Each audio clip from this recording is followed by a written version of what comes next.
जय श्री कृष्णा। राधे राधे। आषाढ़ मास के कृष्ण पक्ष की एकादशी, जिसे योगिनी एकादशी कहते हैं। योगिनी एकादशी का उपवास रखने से समस्त पापों का नाश होता है तथा इस लोक में भोग और परलोक में मुक्ति भी मिलती है।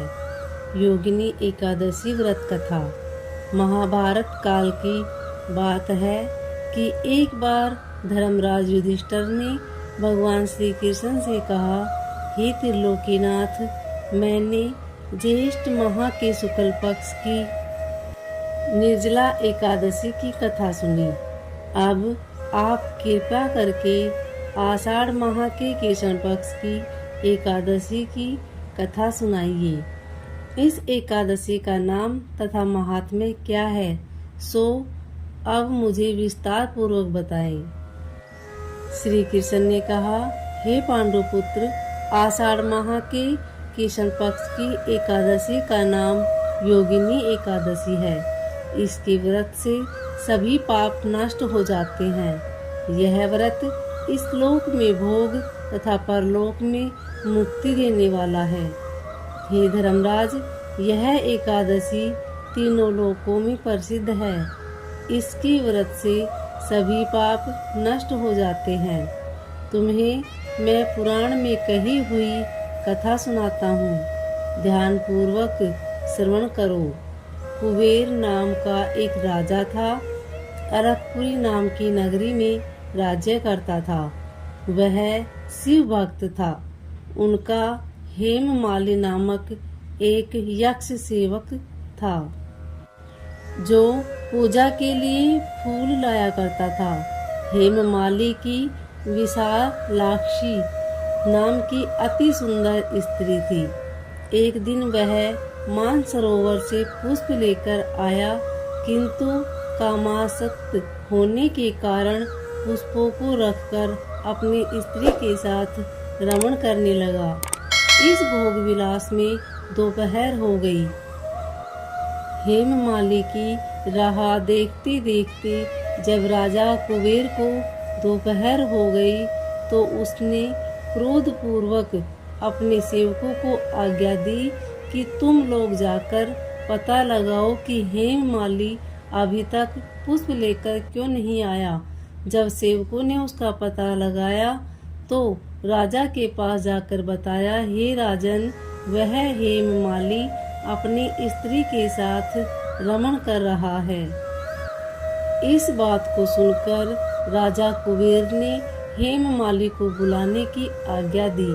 डर से कांपता हुआ हेममाली राजा के सामने उपस्थित हुआ।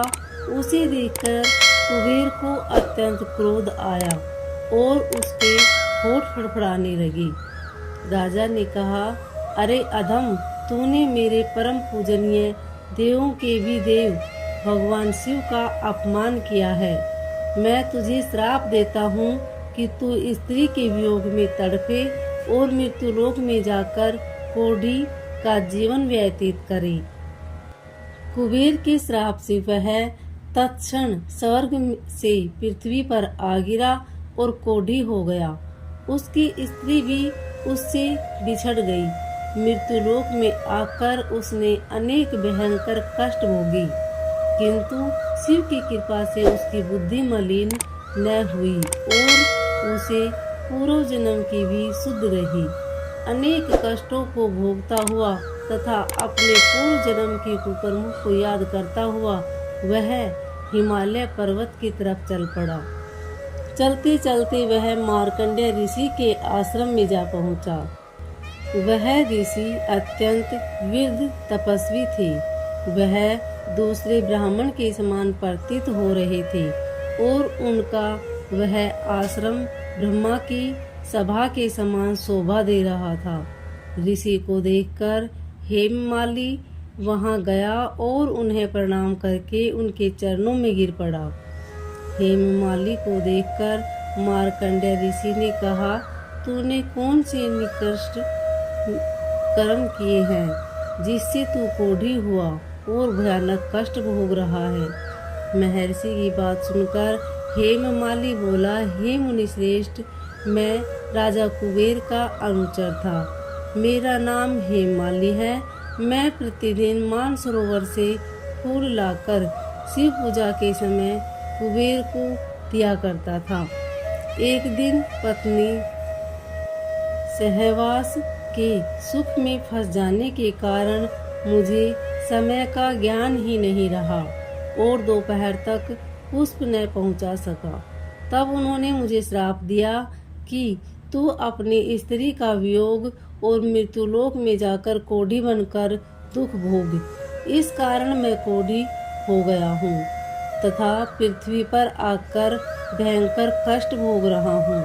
अतः कृपया करके आप कोई ऐसा उपाय बतलाइए जिससे मेरी मुक्ति हो जाए। मार्कंडेय ऋषि ने कहा, हे हेममाली, तूने मेरे सम्मुख सत्य वचन कहे हैं, इसलिए मैं तेरे उद्धार के लिए एक व्रत बताता हूँ। यदि तू आषाढ़ माह के कृष्ण पक्ष की एकादशी योगिनी एकादशी का विधि पूर्वक व्रत करेगा तो तेरे सभी पाप नष्ट हो जाएंगे। महर्षि के वचन सुन हेममाली अति प्रसन्न हुआ और उनके वचनों के अनुसार योगिनी एकादशी का विधि पूर्वक व्रत करने लगा। इस व्रत के प्रभाव से अपने पुराने स्वरूप में आ गया और अपनी स्त्री के साथ सुख पूर्वक रहने लगा। ये भगवान श्री कृष्ण ने कहा, हे राजन, इस योगिनी एकादशी की कथा का फल 88,000 ब्राह्मणों को भोजन खिलाने के बराबर है। इसके व्रत से सभी पाप नष्ट हो जाते हैं और अंत में मोक्ष प्राप्त करके प्राणेश्वर का अधिकारी बन जाता है। उम्मीद है आपको योगिनी एकादशी व्रत की कथा अच्छी लगी होगी। अगर अच्छी लगी तो वीडियो को लाइक शेयर सब्सक्राइब जरूर करें। कमेंट में ओम नमो भगवते वासुदेवाय अवश्य लिखिए। धन्यवाद।